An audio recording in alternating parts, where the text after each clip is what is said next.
Olá, por que tanta depressão no mundo? Segundo a Organização Mundial de Saúde, o suicídio é hoje a segunda causa de morte entre jovens e crianças. A grande maioria do sexo masculino entre 10 e 24 anos. Do mesmo modo, a depressão, patologia emocional mais presente no comportamento suicida, será, em 2020, a segunda forma de incapacidade mais recorrente no mundo também. Eu converso hoje no Perfil Opinião sobre depressão com o psiquiatra e psicoterapeuta Dr. Bernardo Assis Filho, ex-diretor do Hospital Juliano Moreira e ex-presidente da Associação Psiquiátrica da Bahia. Doutor Bernardo, é um prazer ter o senhor aqui no nosso Perfil Opinião. Obrigado, prazer meu também. E muito bom que a gente possa esclarecer assim para a população, né, a respeito desta doença muito importante, muito recorrente hoje na sociedade, que vem a ser a depressão, que graças a Deus tem evoluído no seu diagnóstico, né, e tratamento também. E é sobre isso que a gente quer saber. Eu falei aqui de dados alarmantes, dizendo que em 2020, né, a depressão, ela vai ser, digamos assim, a doença que mais vai incapacitar as pessoas no mundo. É uma afirmação que se faz nesses estudos, né? Esse dado é um dado da Organização Mundial de Saúde. Né? A depressão, no século passado, até a década de 80, era uma patologia, que eu diria assim, muito pouco conhecida com relação à sua etiologia e os recursos para o seu tratamento. A partir dos anos 80, 90, com a chamada década do cérebro, quando se conseguiu desvelar, né, o mecanismo de ação, houve um avanço muito grande na terapia da depressão. E por que foi considerada essa década de 80, 90, a década do cérebro? O que é que se descobriu de fato que veio a mudar tudo isso?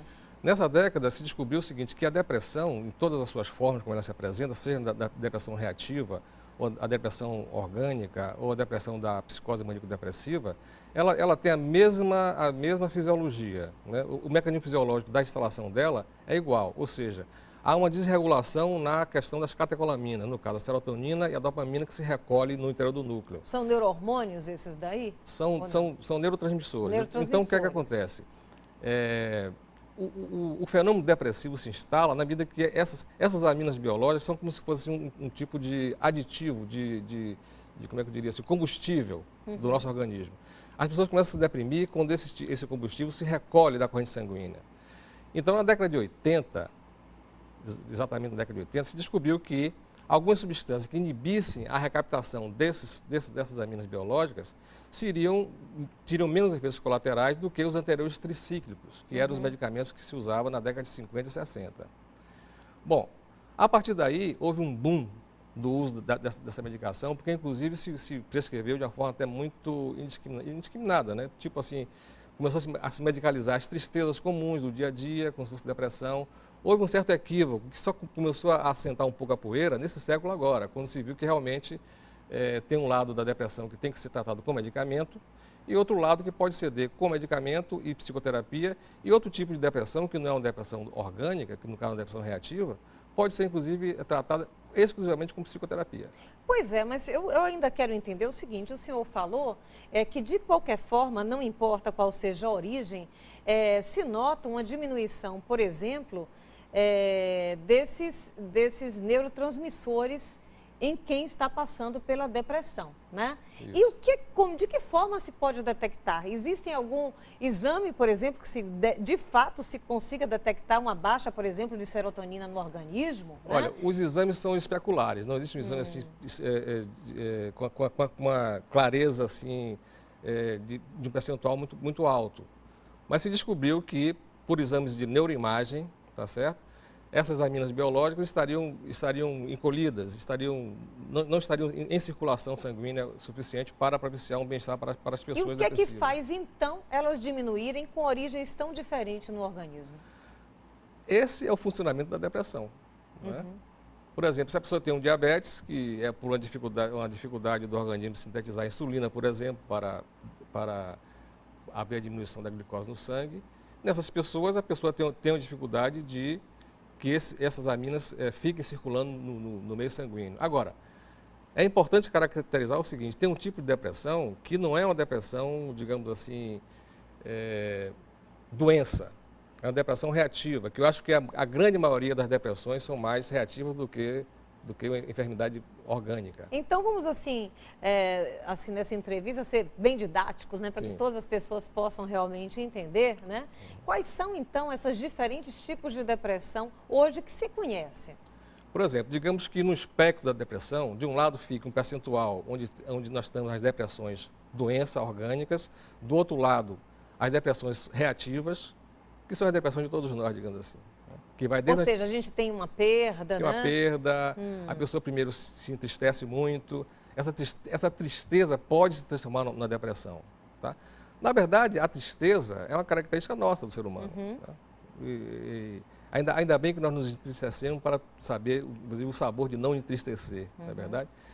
Então, no meio termo, entre um lado e outro, encontram-se aquelas que são uma mistura das duas. Pessoas que têm uma tendência a deprimir diante de determinados contextos, por exemplo, uma perda afetiva, uma perda profissional e por aí vai.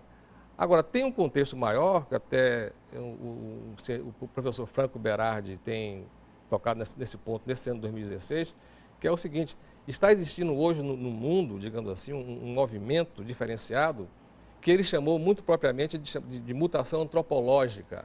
Não é? O que quer dizer isso? Essa expressão vem de um cineasta famoso do século passado, chamado Pier Paolo Pasolini, que ele nominou essa expressão a partir da mudança de uma sociedade agrária para uma sociedade industrial. Tá? Então, hoje, com a sociedade que nós vivemos, essa coisa competitiva que nós estamos aí, esse cenário, digamos assim, sociopolítico, financeiro, econômico, que nós estamos passando no mundo inteiro, né? Que é o deslocamento do capital produtivo para o capital financeiro, isso tem gerado problemas seríssimos do ponto de vista geopolítico, geoeconômicos. Então, estamos diante de um cenário onde a depressão começa por exemplo, de todos os pacientes que procuram os nossos consultórios hoje, 80% se queixam não só do seu problema de saúde, como também do problema contextual que nós estamos vivendo. Para entendermos que nós somos realmente seres biopsicossociados, ou seja, tem um biológico, tem um psicológico e tem um social. Para também não caracterizar e não estigmatizar a pessoa que está com mal-estar de que ela é uma pessoa doente, por exemplo. A depressão no passado, ela era muito descriminalizada pela sociedade. Né? Mas depressão é uma doença? Tem um lado dela que sim, que é uma doença, como se fosse um diabetes, por exemplo. Por exemplo, aquela pessoa que está bem financeiramente, bem efetivamente, ganhou na Mega Sena e deprime. Essa pessoa está com algum problema que não é circunstancial, tá certo? Então, tem um percentual desse espectro da depressão que é vinculado a uma disfunção do organismo. Mas esse percentual não é tão grande como se imaginava, entendeu? É um percentual menor. Menor do que se imaginava anteriormente. Né? Porque no momento o que acontece? Nós vemos que a depressão tem muito mais um deslocamento para o psicossocial do que do biológico, tá certo?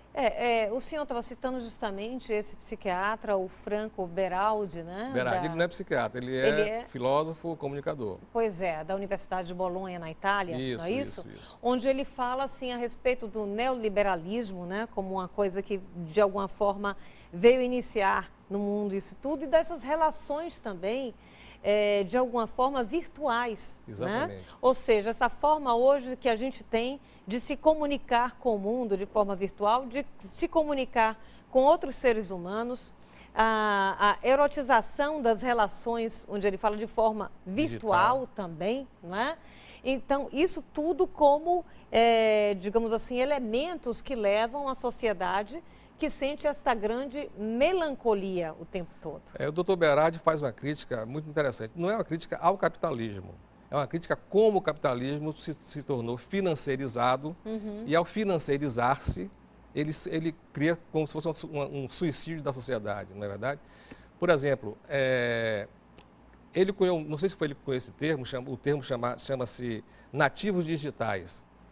O que é que ele quer dizer com isso? Essa mutação antropológica levou a uma geração de nativos digitais, que são aquelas crianças que aprenderam as palavras mais pelas máquinas do que pela voz da sua própria mãe.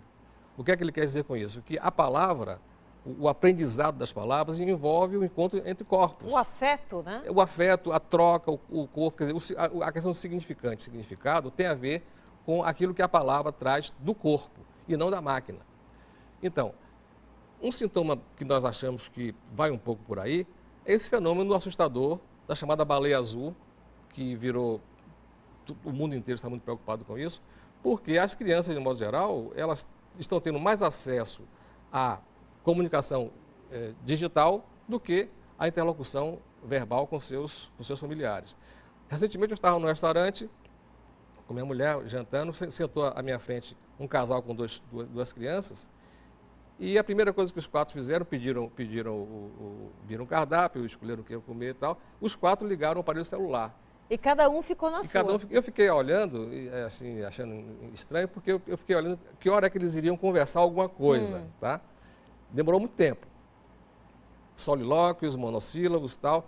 Depois veio o jantar. Jantaram, saíram do restaurante quase que trocando alguns monossílabos. Então, o que acontece? A distância entre os corpos tem se aumentado e as pessoas buscam, então, nos veículos digitais, há um corpo erotizado que esse veículo não pode dar.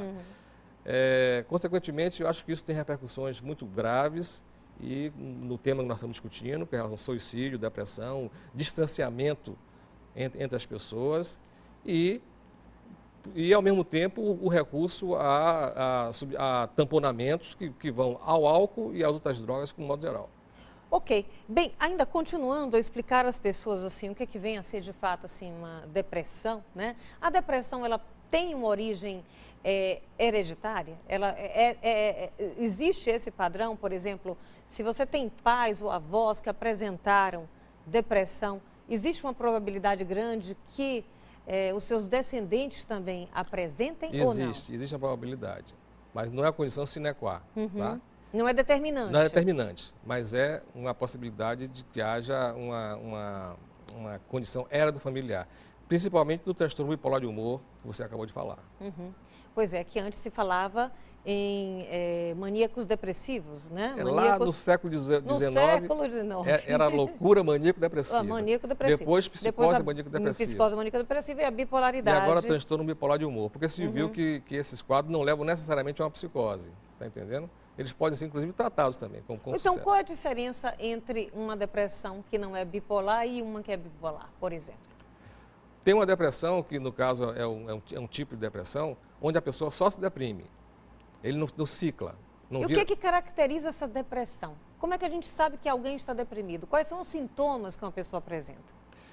Bom, eu te falei mais ou menos, metaforicamente, né, aquela pessoa que está bem financeiramente, bem afetivamente e acaba deprimindo, que não tem elementos circunstanciais nenhum para se deprimir. Ou seja, ela está triste, ela está angustiada, ela não tem força para viver, é isso? É, uma falta de ânimo, uma dificuldade muito grande e é um fato realmente concreto, real. Como todos nós nos entristecemos, então, durante muito tempo, décadas, o século passado então foi muitas décadas, se discriminava muito o deprimido porque as pessoas pensavam, bom, ele está assim porque é fraqueza, porque é falta de coragem, porque é isso, porque é aquilo. Porque não tem iniciativa. Porque não tem iniciativa, é um frouxo, é um desestimulado. Tudo isso realmente foi péssimo. Era péssimo para as pessoas que tinham depressão, porque não era mesmo isso que acontecia. Elas estavam deprimidas mesmo por uma questão orgânica. Inclusive, as depressões, de modo geral, foi um estudo feito em 5 anos, existem 264 formas de depressão. Agora, temos que considerar que dessas depressões todas, a grande maioria, por exemplo, tem pessoas que são depressões que vêm das doenças orgânicas. Por exemplo, anemias, doenças neurológicas, doenças cardiovasculares, doenças do sistema endócrino. Várias doenças causam depressão. E no espectro menor... Elas causam depressão ou as pessoas deprimem porque estão com essas doenças? Bom, estar com essa doença já deprime, Já né? deprime. Já deprime. Mas as doenças em si podem também causar uma baixa das catecolaminas, ou seja, pode causar uma baixa da serotonina, uma baixa da dopamina, que são as aminas biológicas que levam a pessoa a ter ânimo, a ter disposição para as coisas.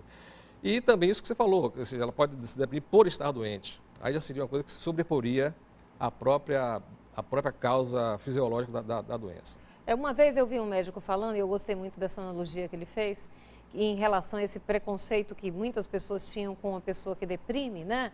Que o deprimido era mais ou menos um carro que não tem gasolina.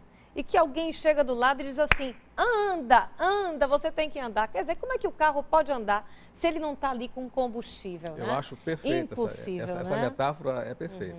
Quer dizer, quase perfeita. Pois é. Eu falei de combustível aqui também. Então isso para falar um pouco que a gente tem que abrir a nossa mente, a nossa cabeça, as pessoas que passam por períodos de depressão, inclusive porque muitas delas também têm preconceito. E é sobre isso que eu queria que o senhor falasse para a gente agora, né?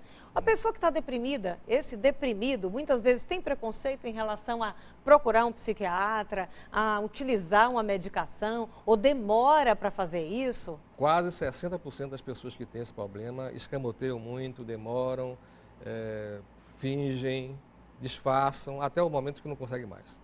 Uhum. E por quê? É um percentual alto. Por quê? Primeiro, por isso nós estamos falando aqui, do preconceito que as pessoas têm, né? De achar que é fraqueza, que é falta de ânimo, que é falta de fé, né? Por aí vai, né?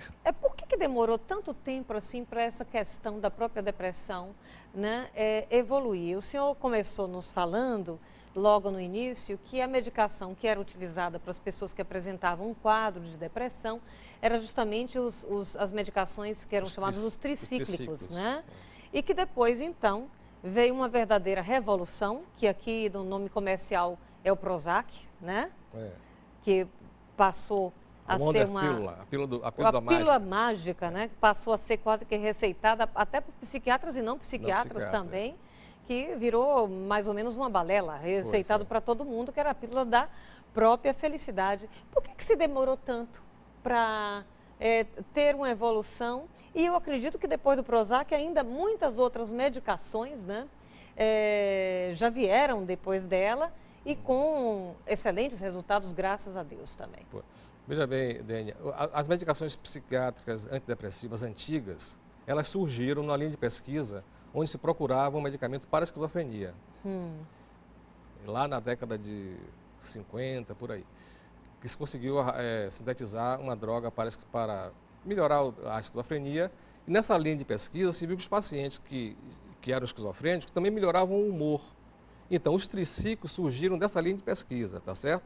Então, na verdade, como era uma medicação que surgiu em pesquisa, essa questão o empirismo é muito comum acontecer. Você começa empiricamente e acaba pegando uma viés técnica científica e sintetiza como se fosse uma hipótese que vai à teoria, né? Então, o que acontece? Criou-se os tricíclicos. Medicações que melhoravam a depressão, mas tinham vários efeitos colaterais desagradáveis, como prisão de ventre, impotência, etc, etc, etc. A partir da década de 90, quando se cognominou, isso começou antes, a descoberta dos inibidores seletivos de recaptação de serotonina, foi na década de 70, mas foi na década de 80 que foram comercializados, tá certo? Na década de 90 surgiu, a partir do Congresso de Atenas, onde nós estivemos lá presentes, o Congresso Mundial de Psiquiatria, surgiu o grande boom da neurociência, que foi realmente o avanço da química fina e da microeletrônica. Então, com o avanço da química fina e da microeletrônica, começou a conseguir sintetizar drogas com menos efeitos colaterais do que os tricíclicos. Veja o que eu falei para você, os tricíclicos surgiram por acaso, na pesquisa de uma droga para a esquizofrenia. Por conseguinte, eram drogas que tinham efeitos colaterais muito, muito severos. A partir do avanço da química fina e da microeletrônica, se conseguiu depurar melhor esses produtos e fazer drogas que tivessem efeitos colaterais menores, como os inibidores que eu te falei. Doutor Bernardo, Prozac, nós vamos então agora para o intervalo e a gente volta falando justamente a respeito dessa opção, né, medicamentosa para as pessoas que apresentam depressão. Vamos falar um pouco a respeito dessa problemática e solução também. Ok. A gente volta daqui a pouquinho.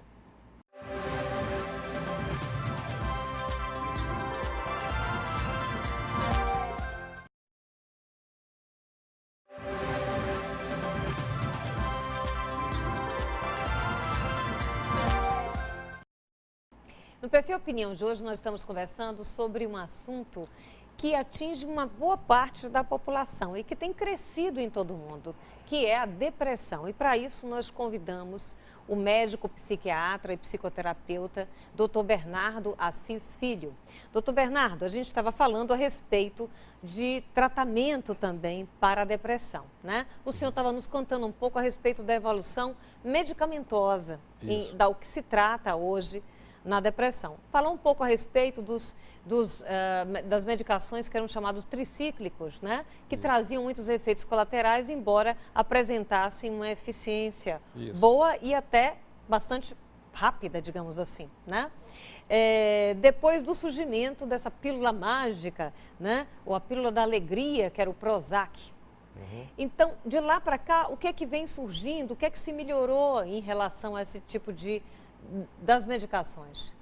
Surgiram esses medicamentos, no caso os inibidores seletivos de recaptação de serotonina e os duais também, que além de inibir a recaptação de serotonina, inibe também a recaptação de dopamina. Então essas são drogas, inclusive, mais potentes, tem um espectro de ação maior do que o inibidor seletivo, do que, no caso, você falou o Prozac, que é a fluoxetina, é o nome da substância, tá certo? Então, surgiram esses produtos que realmente foi um grande avanço na recuperação dos pacientes deprimidos. Muitos pacientes que usaram, depois de algum tempo, tiveram remissão total e conseguiram realmente voltar ao trabalho e reconstruir sua vida familiar, etc. Essas medicações, elas são utilizadas para qualquer tipo de depressão? O senhor falou aqui que são várias, né? De diferentes origens? Sim, funcionam para todos os tipos de depressão. E aquelas pessoas, por exemplo, que não respondem de forma nenhuma à medicação, né? Existem essas pessoas também? Existem, sim. Inclusive, o que acontece? Essas pessoas que são resistentes, os psiquiatras fazem algumas associações. Podem associar até mais de um antidepressivo. Alguns psiquiatras usam, inclusive, produtos que são usados para a esquizofrenia, como neuroléptico, para tentar fazer uma potencialização do efeito. Então, depois de algum tempo, não conseguindo realmente melhorar, aí sim tem que partir para outras práticas, no caso uma prática biológica, uma prática que inclusive era muito discriminada no século passado, que era a tal da eletroconvulsoterapia, que tem uma indicação muito precisa, não é como no passado que se indicava de uma forma muito indiscriminada, e realmente em casos pontuais, específicos, consegue uma remissão muito boa. Então vamos aqui, falando a respeito do tratamento, a gente já viu que tem uma forma medicamentosa, como o doutor está explicando aqui para a gente, e agora o senhor tocou em uma outra questão. Eu, pessoalmente, já vi algumas pessoas que não reagiam de forma nenhuma à medicação antidepressiva e que se utilizaram desse tratamento, né, da eletroconvulsoterapia, e tiveram uma reação maravilhosa e bastante rápida até. Essas pessoas que eu pude, digamos assim, acompanhar e ver. Isso. No que é que consiste exatamente a eletroconvulsoterapia e por que a indicação tem que ser assim bem precisa? Não é todo mundo que tem depressão que pode usar. Esse tipo de indicação só se faz para casos realmente resistentes à terapia medicamentosa e psicoterapia. São casos realmente que não cederam com nenhum tipo de tratamento, com nenhum tipo de associação medicamentosa, com nenhum tipo de psicoterapia associada, que eu quero falar sobre isso depois, que acho muito importante. Então, esses casos têm indicação precisa para a eletroconvulsoterapia. Agora, como é que ela age dá essa melhora? Ela faz uma desarrumação nos circuitos neuronais e quando eles vão se reagrupando, aí a pessoa pode ter uma melhora por conta de uma... Além de desarrumar o circuito, desarruma também a questão da neuroquímica cerebral.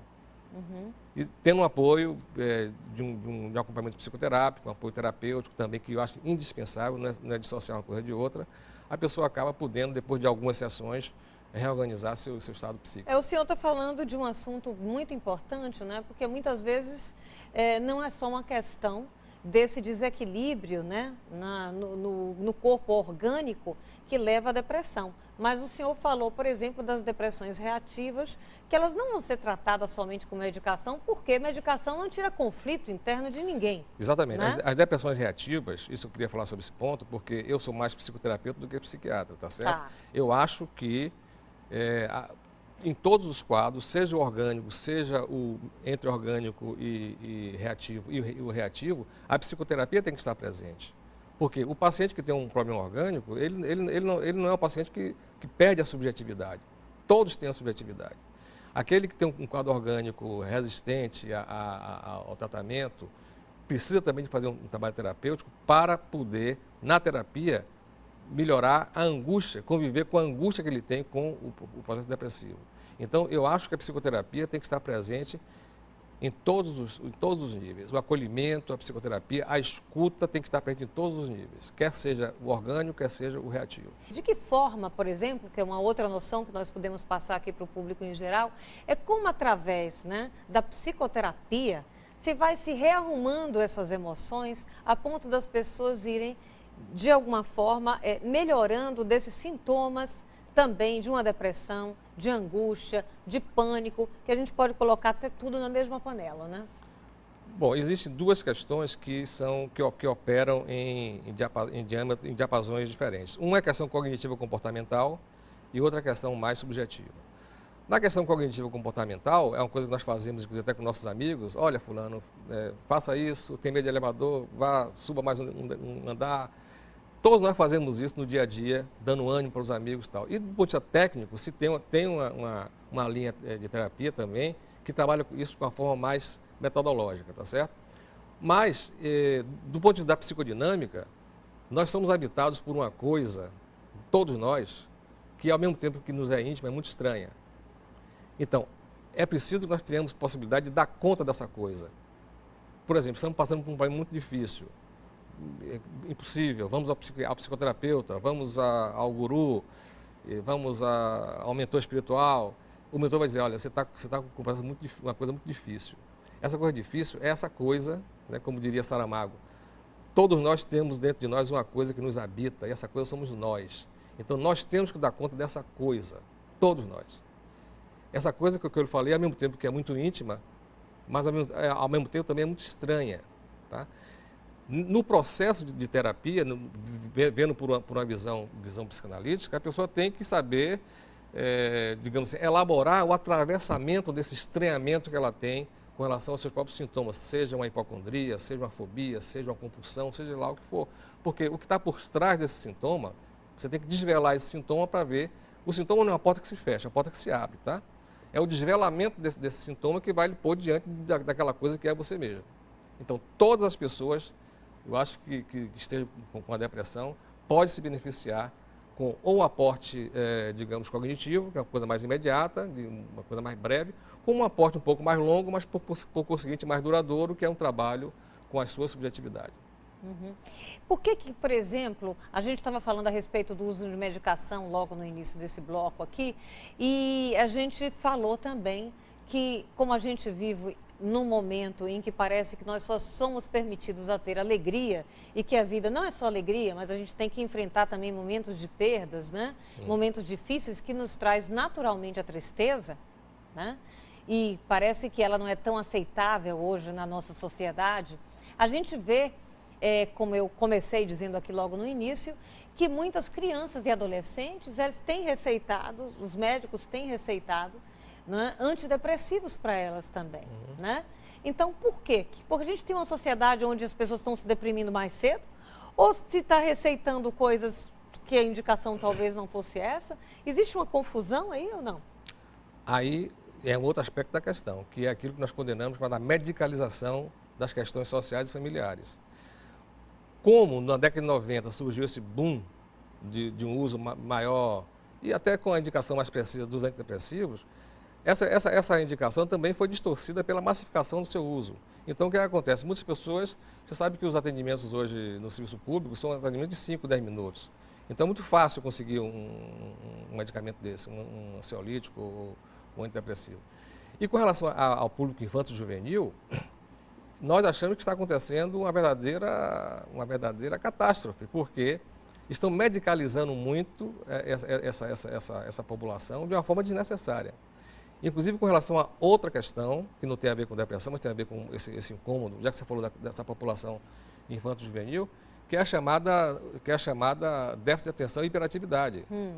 Hoje em dia está se medicando demais esse tipo de problema de uma forma exagerada. Não é assim. Esse quadro só compromete 3 a 5% das nossas crianças. E por que essas crianças estão sendo diagnosticadas assim tão facilmente com DDA, DDAH, tudo isso aí que são siglas, né, que querem dizem respeito a é um isso? facilitário diagnóstico muito, digamos, precoce, eu diria até irresponsável. Por exemplo, as professoras do ensino médio, em vez de encaminhar, às vezes, os alunos que ela acha que são irrequietos para o sistema de orientação pedagógica, encaminham diretamente para o psiquiatra. O psiquiatra, então, alguns deles, não todos, evidentemente, medicam de uma forma desnecessária. Doutor, só psiquiatra pode realmente passar uma medicação antidepressiva e ansiolítica ou não é isso que se vê? Não.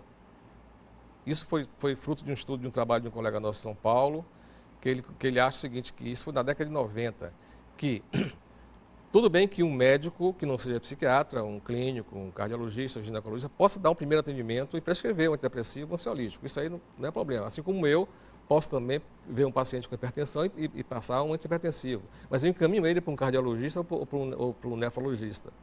Muitas vezes, nós temos um sistema de saúde que os pacientes não podem ter acesso a um especialista. Então, muitos pacientes do Brasil inteiro, e eu trabalhei 20 anos no interior do estado, eu sei o que é que estou falando, esses pacientes são atendidos pelos clínicos que vão lá atender 50, 40 pessoas numa sentada só. Existem muitos pacientes que estão sendo medicalizados de uma forma, digamos assim, de uma massificação muito grande com relação a esse uso indiscriminado e tem sido um verdadeiro flagelo isso. Quais são as consequências, por exemplo, para crianças e adolescentes que começam a usar essas medicações assim tão cedo? Porque não tem nenhuma medicação que não tenha algum efeito colateral, né? Pode ter mais ou menos, mas efeito colateral sempre acaba tendo, senão não é medicação. Todas têm. Pois é. E aí?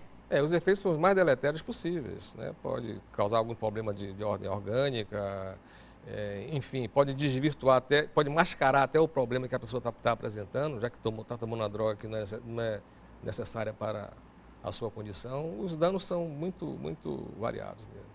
Pois é, nós abrimos o programa falando a respeito de depressão, mas falando também a respeito de uma possibilidade dentro de um extremo da depressão, que é justamente o suicídio, né? Que a gente não pode deixar de encarar como uma realidade. E a gente está vendo mesmo, assim, o crescente número de pessoas que se suicidam, inclusive em idade muito jovem, né? Cresceu, por exemplo, mais entre o sexo masculino e entre 10 a 24 anos de idade, né? Uhum. Eu gostaria que o senhor nos explicasse um pouco a respeito desse dado. Nos últimos 40 anos, houve um aumento muito grande do suicídio na população como um todo, e particularmente na população jovem, jovens até os 24 anos de idade. E nós acreditamos que isso hoje está ligado a uma boa parte, falando no primeiro bloco, que é esse distanciamento entre as pessoas, não é? As indefinições de todos com relação à vida na sociedade como um todo, essa financiarização, é uma palavra muito grande, da sociedade que, na verdade, tem feito com que a própria sociedade esteja num viés suicida, a própria sociedade, como se ela estivesse se suicidando, por a questão desse corte, como falamos daquela questão da mutação antropológica, né? Que é um fato que vai precisar de algum tempo para haver uma reversão, para que volte a surgir uma nova esperança, uma nova expectativa, uma nova revisão de consciências para realmente O que eu estou entendendo que o senhor está me dizendo aqui agora, nos dizendo aqui agora, é que na realidade a sociedade está deturpando os seus valores, né? Ou seja, as pessoas hoje querem o quê?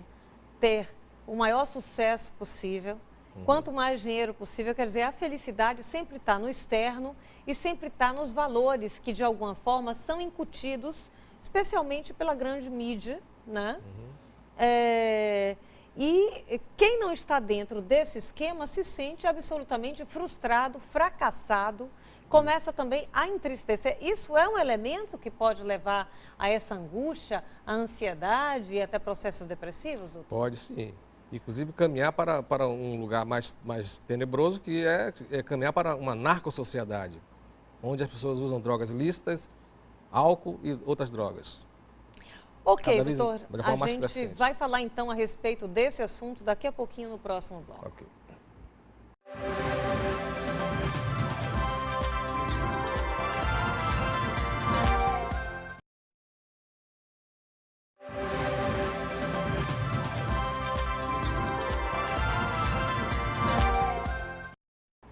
No Perfil Opinião de hoje, nós estamos falando a respeito de um assunto muito importante para todos nós, que é sobre a saúde da nossa sociedade. E dos problemas, uma das doenças que tem assolado grande parte da população, por incrível que pareça, é justamente a depressão, né? A noite escura da alma, também como é chamada, levando muitos jovens, inclusive, até o suicídio. É sobre isso que nós estamos falando hoje aqui com o médico psiquiatra e psicanalista, Dr. Bernardo Assis Filho.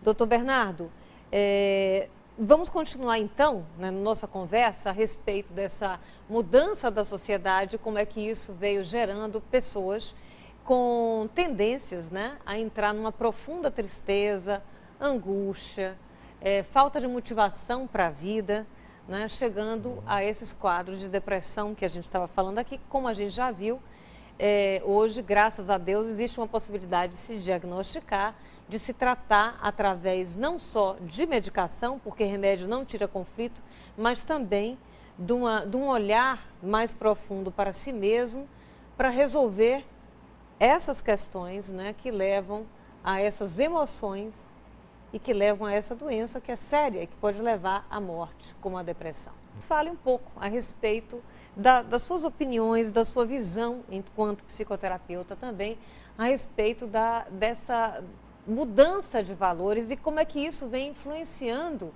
a emoção das pessoas. Uma questão foi abordada no bloco anterior, que é a questão, digamos, da mudança de paradigmas. Por exemplo, hoje nós temos doenças, transtornos mentais, que são transtornos mentais dos tempos neoliberais que nós vivemos, como é o trabalho do professor Franco Berardi. Nesse ponto, nós temos a questão do consumismo exagerado, não é? Na busca de tamponamento de alguma angústia, e aquela questão do distanciamento entre as pessoas, a ponto de hoje em dia, com relação a essa introdução da comunicação mais digital, mais virtual do que física, há até uma hipótese de que as pessoas estão deixando de ter, estão tendo menos relações sexuais do que no passado. E que algumas pessoas nem se interessam em manter relações sexuais mais. Exato, né? Porque fica buscando corpos eróticos através das mídias comunicacionais. Como diria no século passado o Marshall McLuhan, que o meio é a mensagem, não é? Então o que acontece? Esse meio acaba criando, né? Houve uma paródia que disseram que o meio é a massagem naquela época.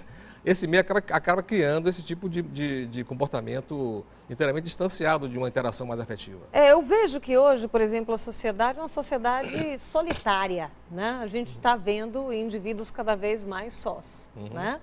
E isso se reflete em tudo, até na nossa arquitetura a gente vê isso também. Até nas porções de comida que a gente encontra hoje em dia, em muitos delicatessen, supermercados, enfim. Ou seja, é o indivíduo e o indivíduo. E a partir daí, uma grande solidão também. Isso. E essa solidão, muitas vezes, leva as pessoas a se viciarem, inclusive, em computador, né? Isso. Se viciarem nas comunicações somente virtuais e levando, ou seja, a gente começa a não saber o que é que começa primeiro, né? Em todo esse ciclo daí, né? Então, o senhor citou, por exemplo, quando a gente estava terminando o segundo bloco, sobre a questão dessa procura e essa busca pelas drogas, né? As drogas ilícitas, por exemplo, e algumas até que são lícitas também, que não deixam de ser drogas da mesma forma, né? Porque, por exemplo, o álcool é uma droga lícita, ela é permitida por lei, né? E ela traz consequências deletérias para a sociedade em grandíssima escala e para cada vez mais para jovens também, por incrível que possa parecer. Não tenha dúvida de que a depressão, essa solidão que nós estamos tratando aqui, leva a pessoa a buscar algum tipo de tamponamento, seja através de drogas, seja através da droga eletrônica, por assim dizer. Não é? E com relação à questão de drogas, isso também é um outro tema que talvez merecesse até uma visão particular sobre isso, que é um problema seríssimo de saúde pública no Brasil hoje. Não é?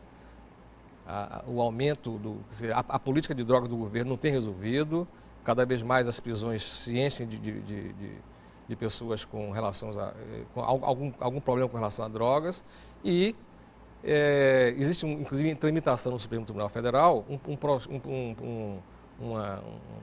projeto de descriminalizar o uso de drogas como sendo um elemento para quem sabe, reduzir esse aumento exponencial que tem sido o consumo das drogas no mundo inteiro. E o que o senhor acha disso?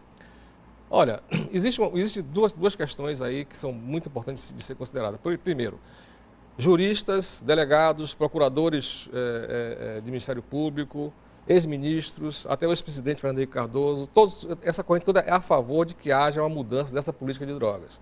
E, por outro lado, paradoxalmente, a classe médica brasileira, representada pelo Conselho Federal de Medicina, a Associação Brasileira de Psiquiatria, a Associação Médica Brasileira, são a favor da atual política de drogas. Então, eu acho que, Dene, seria o momento oportuno de colocar essas duas instâncias para discutir realmente o que é vero, o que não é vero com relação a essa questão. De que forma as drogas podem contribuir para a piora, por exemplo, da depressão, da ansiedade, da angústia, de tudo isso? Por exemplo, a droga entra como uma solução que não soluciona, porque ela tampona a angústia naquele momento, mas logo depois do seu efeito cessado, a pessoa... Ela pode agravar também? Pode agravar, sim, pode agravar. Veja bem, a questão das drogas é um assunto muito, muito delicado porque envolve várias variáveis, né? Por exemplo, o homem sempre se drogou, desde tempos imemoriais. Nós estamos falando aqui, por exemplo, de uma demanda de uma pessoa adulta que, sei lá, na solidão ou na privacidade de sua casa, ele pode fazer o que quiser. Então, nós estamos falando aqui de uma questão de saúde pública. Por exemplo, crianças, jovens e adolescentes devem, assim como nos Estados Unidos, aqui também no Brasil, se proíbe o acesso ao álcool, nós somos a favor de que se proíba também o acesso a outras drogas. A pessoa adulta é outra coisa, mas a criminalização do porte de drogas para uso próprio e tal, isso nós somos inteiramente, seguimos a linha do presidente Fernando Henrique Cardoso, de que realmente isso é uma coisa que você não, é inconstitucional você criminalizar uma pessoa se ele está aportando droga para seu uso pessoal. Pois é, mas quando isso passa a atingir toda uma população, por exemplo, vamos pegar aqui o caso específico do álcool, que gera muito dinheiro, né, para as indústrias, que tem aí propagandas, que tem mensagens subliminares, mulheres belíssimas, jovens, alegria, sucesso, né, beleza, tudo isso incutido nessas propagandas, né, do inocente álcool. E o álcool que leva tantas pessoas a não só a acabar com sua própria vida, mas com a vida de tanta gente, né? Seja no trânsito, ou seja lá em qualquer outra coisa, e incita a violência e tudo isso. Então, esse problema não é só do indivíduo, esse problema, na realidade, como o senhor falou, é da sociedade. Não, o alcoolismo, ele causa mais danos à sociedade do que todas as drogas juntas, de modo geral. Por exemplo, quando nos Estados Unidos se fez uma grande campanha para combater o tabagismo, não foi porque os americanos são altruístas, né? Porque o tabagismo estava afetando a economia do país. A mesma coisa o álcool. Ou seja, o álcool está sendo um dos grandes motivos de absenteísmo ao trabalho. O álcool vem dilacerando realmente a família. Não tem uma família só que não tenha alguém, ou no seu interior, no seu entorno, com problema ligado ao alcoolismo. No entanto, você vê como a hipocrisia da nossa sociedade, o álcool não tem o mesmo olhar preocupante do governo que tem as drogas... O interesse financeiro, né? Quando o governo pode lucrar com a droga, ela é lícita. Pronto, é isso, exatamente. Simples assim. Não estou querendo com isso dizer que as outras drogas não são também prejudiciais. São prejudiciais, sim.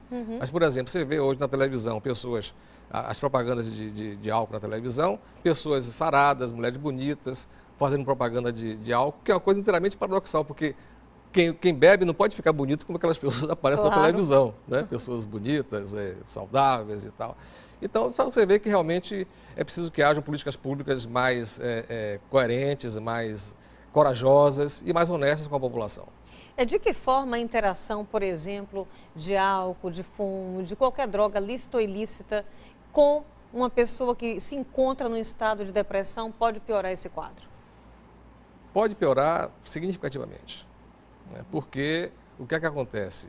O uso de uma droga eleva um pouco o ânimo da pessoa, tal, mas quando essa droga sai, ela volta a um estágio pior do que o que estava anteriormente. Então, realmente, não é aconselhável que as pessoas que estejam em depressão usem nenhum tipo de droga. Já que o senhor estava falando a respeito de descriminalização, etc. e tal, queria entender um pouco o que ocorreu, por exemplo, nos países que descriminalizou e nos países que não tiveram essa política. O resultado para a sociedade em geral? Bom, em Portugal, essa política existe há 15 anos e reduziu a metade o número de usuários. Que política especificamente? Política de descriminalização Tá. das drogas. Portugal, Uruguai não sei, mas a Holanda todo mundo já sabe. Agora, Argentina, Espanha, eles já existem indicadores. Na Alemanha tem um trabalho muito interessante, que eu acho que é um dos que eu acho mais tecnicamente conduzidos, que eles vão fazer um estudo de 5 anos para ver como é que vai ficar daqui a 5 anos. E na América Latina, o Brasil é um dos países mais atrasados com relação a essa questão. Basta lhe dizer que o Brasil está atrás do Suriname e das Guianas.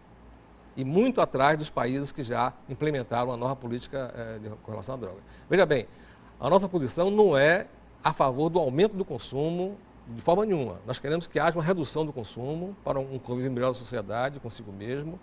E para isso nós achamos que a política atual do governo com relação a drogas, que é o artigo 28 da lei de 2006, é inteiramente anacrônico. Isso é uma postura de juristas, de delegados de polícia, entendeu? Por exemplo, no Rio, a doutora Len Grunberg, que foi a coordenadora dos presídios do Rio de Janeiro, é inteiramente a favor de descriminalizar a questão das drogas no Brasil. Estranho para nós que a classe médica brasileira esteja a favor de continuar uma política tão deletéria que é essa de... Veja bem, nós nem sabemos ao fato, ninguém tem uma fórmula mágica, concreta, de como vai ser. Só achamos que como está não é possível. Então, se como está não é possível, vamos sentar, quem é a favor e quem é contra, para discutir o que acontece no mundo inteiro, medir as expertises de todos, ver os dados que tem de estatística e tal, e ver o que, é que se pode fazer no Brasil. Por quê? O ministro Gilmar Mendes já foi a favor de mudar essa política, o ministro Barroso já foi a favor, tem um terceiro ministro que eu não sei quem é, mas são 3 votos já a favor de descriminalizar essa questão. O assunto saiu de pauta porque morreu o ministro Teori Zavascki, que estava com a carreira na mão. Passou para o Fachin. O Fachin está cheio com a Lava Jato até saindo pelo ladrão. Lá vai estar saindo pelo ladrão. Eu acho que quando essa poeira sentar, o Supremo Tribunal vai pautar de novo essa questão e é importante que a sociedade, os órgãos públicos, a mídia, as associações de classe, os magistrados se colocam com relação a isso. Porque a nossa juventude não pode continuar nessa coisa. Vocês viram o que aconteceu nos presídios do Nordeste, mortes, decapitações. Os presídios brasileiros aumentaram quase que 60% o número de pessoas, inclusive pessoas que estão ligadas ao tráfico, mas que nem usam as drogas. São mulheres que servem de mulas, como se diz, etc. Então, é trágica a situação, está entendendo? Então, quando a gente vê ex-ministro da Saúde, ex-ministro da Justiça, como José Gregori, ex-presidente, como o Fernando Henrique Cardoso e outros, atacando essa questão, nós achamos que está na hora de tomar uma atitude diferenciada. Por quê? Inclusive, esse tema das drogas tem a ver com o tema anterior da depressão que nós estamos falando aqui. Porque uma coisa leva a outra, uma coisa está associada à outra. Há uma necessidade de uma oferta de serviços e alternativa para essas pessoas. Certamente. Bem, agora o senhor como psicoterapeuta, né? O que é a paz? O quê? A paz de espírito. Essa pergunta transcende... Para o senhor. É uma pergunta transcendental. É, né? Isso mesmo. Engraçado. A paz é estar de bem consigo mesmo, não é? Digamos, inclusive assimilar uma coisa muito difícil e muito importante para o ser humano, que é a capacidade de perdoar. Uhum. E a felicidade? A felicidade é uma construção muito particular de cada um. Engraçado que essa pergunta que você me faz, eu me lembro de uma história de uma pessoa que me disse, poxa, como uma pessoa que mora na periferia, ela estava assistindo a pessoa que mora na Cidade da Paz ali, uma pessoa dessa consegue dar um sorriso, e eu aqui com tantos... Com tudo, às vezes, tudo, né? nessa situação demais. A felicidade é uma construção muito particular de cada um. A felicidade é uma construção simbólica de cada um. Não estou querendo dizer que a miséria leve a felicidade, contemporiza claro. ninguém. Né? Claro que as pessoas precisam de ter uma melhor qualidade de vida. Mas é uma construção muito particular de cada um. E todos devem lutar para ser felizes. Dona Canô, que já foi embora, né, mãe de Caetano, dizia o seguinte, que ser feliz é para quem tem coragem. Entendeu? Então, claro, dirimidas as questões de ordem socioeconômica, de que as pessoas estão infelizes por necessidade, né, tem que ser atendido. Fora isso, digamos que tivéssemos políticas públicas dessas pessoas, sobrevivência, habitação, moradia e tal, aí para a pessoa ter condições de construir essa felicidade. Doutor Bernardo Assis Filho, grata pela sua entrevista, né? Muito importante a gente falar a respeito de um assunto como esse, sobre a depressão, e esclarecer a população de que há esperança, né? De que há possibilidade de tratamento, de diagnóstico, né? E de se viver uma vida muito mais harmoniosa, mais em paz, mais feliz e se tratando também, deixando de qualquer preconceito, porque uma pessoa que apresenta depressão, na verdade, ela está tendo uma doença como outra, qualquer, que pode acometer o ser humano. Não é isso, doutor Bernardo? Exatamente. Agradeço também, espero que tenha sido oportuno para a população. Grata mais uma vez pela sua entrevista e a gente está encerrando por aqui o nosso Perfil e Opinião de hoje. A gente volta próxima semana, se Deus quiser. Até lá.